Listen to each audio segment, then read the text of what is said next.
मैं गई थी उसे पहाड़ों पर दाना खिलाने, साथ लेकर। अचानक से चीलों ने हमला कर दिया। मेरा पंख भी टूट गया है उसे बचाते बचाते, लेकिन मैं उसे बचा नहीं पाई। जालिम चील उसे ले गए। तुमने खुद ही मार दिया है मेरी बेटी को। और फिर स्वीटी चिड़िया उसको अपने ऊपर बिठाकर अपने घर की तरफ लेकर चली जाती है। एक बहुत ऊंची सी आवाज आती है और अचानक से शर्मीलो और कालू कौवे का घोंसला नीचे गिर जाता है। कालू कौवा और शर्मीलो कवि बहुत जख्मी हो जाते हैं, उनके पंख टूट जाते हैं और उनके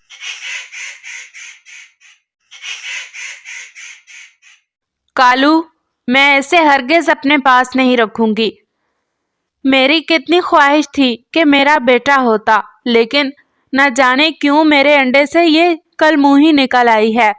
शर्मीलो, तुम्हें क्या हो गया है? तुम ऐसा क्यों कह रही हो? हालांकि बेटियां तो बेटों से ज्यादा अच्छी होती हैं ना, तो फिर तुम ऐसा क्यों कह रही हो?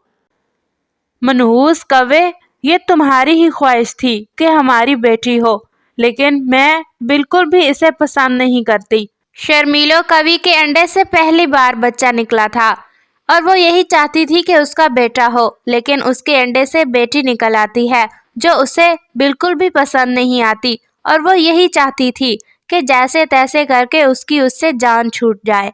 कालू, मैं तुम्हें बता रही हूँ, तुम इसे कहीं फेंक आओ, वरना मैं इसे खुद ही मार दूंगी। प्यारे दोस्तों, क्या आपने मुझे सब्सक्राइब कर लिया है? और घंटी के आइकन को दबाना बिल्कुल मत भूलिएगा। शर्मीलो, शर्म करो। तुम ऐसा कैसे कह सकती हो अपनी बेटी के बारे में? मैं अपनी बेटी को हरगिज खुद से दूर नहीं करूंगा। और हाँ, अगर तुम्हें ये पसंद नहीं तो तुम जा सकती हो ये घोंसला छोड़कर। कालू, तुम बिल्कुल भी अच्छा नहीं कर रहे। देख लेना, जब ये बड़ी होगी तो तुम्हें पछताना पड़ेगा। हाँ हाँ ठीक है शर्मीलो, कम से कम तुम्हारी तरह तो बिल्कुल ही नहीं होगी। और फिर कालू कौवा दूसरी तरफ मुंह करके सो जाता है। लेकिन शर्मीलो कवि को नींद नहीं आ रही थी। उसके जहन में वही खटखटा रही थी। वो यही चाहती थी कि 1 मिनट से पहले वो उससे दूर हो जाए। और फिर ऐसे ही सुबह हो जाती है। कालू, क्या सोचा है तुमने? या तुम मुझे रखोगे या इस बेटी को? शर्मीलो, मैंने तुम्हें रात को ही कह दिया था कि मेरी बेटी कहीं नहीं जाएगी। अगर तुमने जाना है तो तुम जा सकती हो जहां तुम्हारा मन चाहे। और ऐसा कहकर कालू कौवा वहां से चला जाता है। शर्मीलो कवि को अब मुख्तलिफ किस्म के आइडियाज आ रहे थे और वो यही सोच रही थी कि वो उसको मार देगी, यानी अपनी बेटी को। और फिर वो उसे बहुत बहला फुसला कर कहती है, बेटा, तुम्हें बहुत भूख लगी होगी ना, चलो हम कहीं चलते हैं, मैं तुम्हें नदी पर ले जाती हूँ। तुम्हें पता है वहाँ पर बहुत ठंडा ठंडा पानी होता है और पहाड़ों पर बहुत अच्छे अच्छे फलदार दरख्त हैं। तुम्हें भूख लगी है ना, तुम बहुत से फल खाना और फिर हम वापस लौट आएंगे।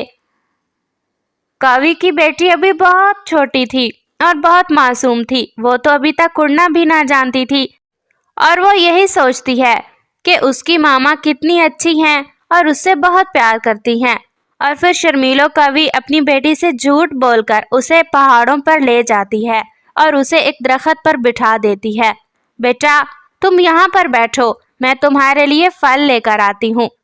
माँ, कहाँ जा रही हो? मुझे बहुत डर लगता है। बेटा, मैंने कहा है ना, तुम बैठो, मैं तुम्हारे लिए फल लेकर आती हूँ। और फिर शर्मीलो कवि अपनी बेटी को वीराने जंगल में बिठाकर खुद वहां से चली जाती है। शर्मीलो कवि की वो छोटी सी बेटी सुबह से इंतजार करना शुरू करती है और पूरा दिन ऐसे ही गुजर जाता है। वो अपनी माँ का इंतजार करती रहती है, लेकिन शर्मीलो कवि लौटकर वापस नहीं जाती। जाती भी क्यों? वो तो चाहती ही अपनी बेटी से जान छुड़ाना थी और वो बहुत खुश थी उसे वहां पर छोड़कर। शाम को कालू कौवा जब घर लौटता है तो शर्मीलो से पूछता है, शर्मीलो, मेरी बेटी कहाँ है? अरे कालू, तुम्हें नहीं पता, मैं गई थी उसे पहाड़ों पर दाना खिलाने, साथ लेकर। तो तुम्हें तो पता है कि वहां पर कितने जालिम चील हैं। अचानक से चीलों ने हमला कर दिया और ये देखो, मेरा पंख भी टूट गया है उसे बचाते बचाते, लेकिन मैं उसे बचा नहीं पाई। जालिम चील उसे ले गए। शर्मीलो, मुझे तो लगता है कि तुमने खुद ही मार दिया है मेरी बेटी को। कालू, क्या हो गया है तुम्हें? अब मैं इतनी भी संग दिल नहीं हूँ कि अपनी ही बेटी को मार दूंगी। कालू कौवे को अपनी बेटी से मोहब्बत तो थी, लेकिन शायद उसे भी अपनी बेटी से इतनी ज्यादा लगन ना थी। वो भी चुप करके सो जाता है। रात बहुत गहरी हो जाती है। बेटा, तुम यहाँ पर इतनी रात को अकेली? कौन हो तुम और तुम्हारे माँ बाप कहाँ हैं? वो नन्ही सी जान बहुत डरी हुई थी और बहुत रोने लग जाती है। आंटी, मेरा कोई नहीं है।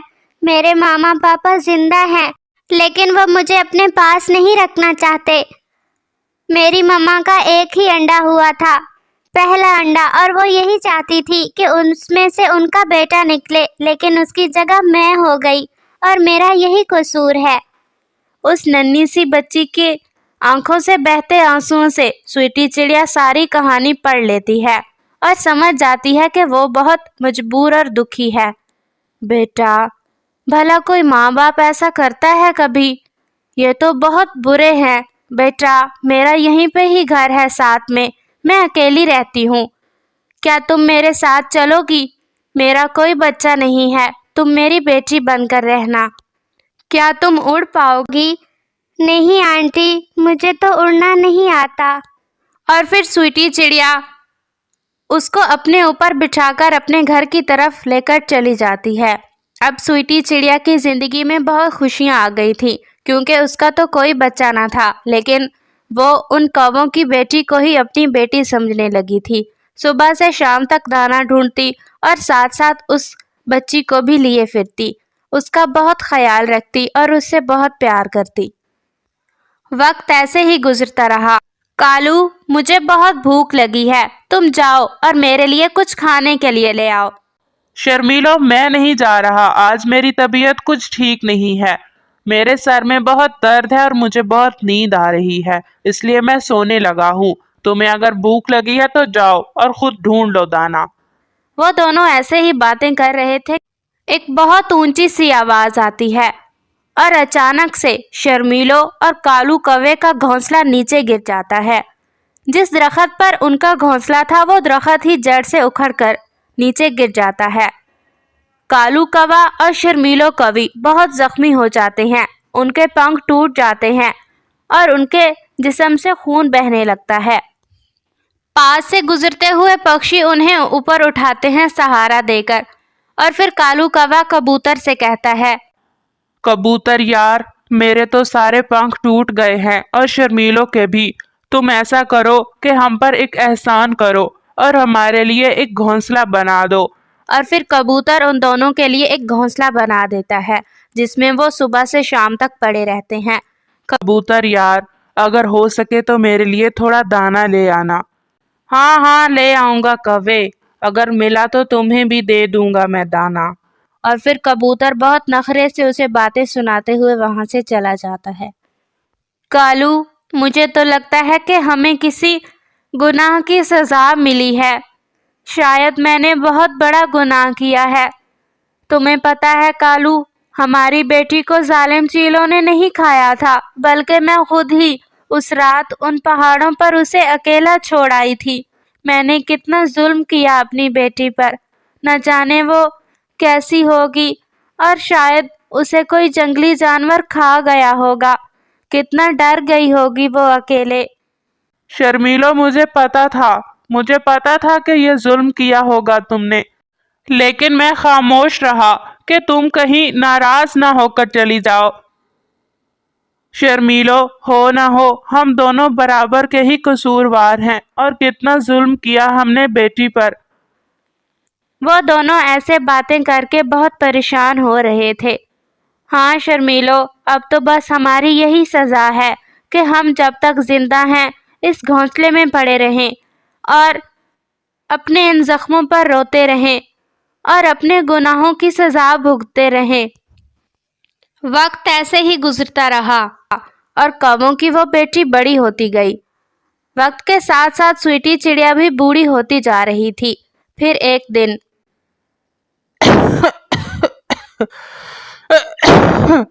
माँ, क्या हुआ है आपको?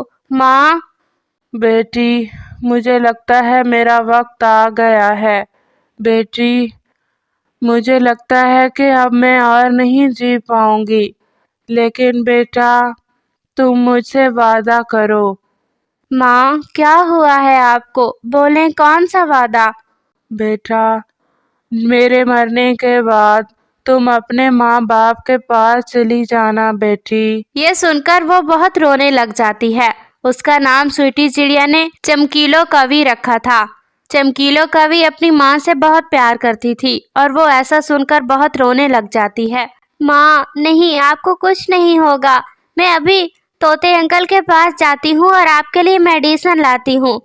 नहीं बेटी, अब मेरे पास वक्त नहीं है ज्यादा। बस तुम मुझसे वादा करो कि तुम मेरे मरने के बाद अपने माँ बाप के पास वापस लौट जाओगी। ठीक है माँ, मैं आपसे वादा करती हूँ कि मैं अपने माँ बाप के पास वापस लौट जाऊंगी। और ऐसे ही बातें करते करते स्वीटी चिड़िया की जान निकल जाती है। माँ, माँ। और फिर चमकीलो बहुत रोती है। स्वीटी चिड़िया उसकी सगी माँ तो ना थी, लेकिन उसने उसे माँ बनकर पाला था और माँ जैसा ही प्यार दिया था।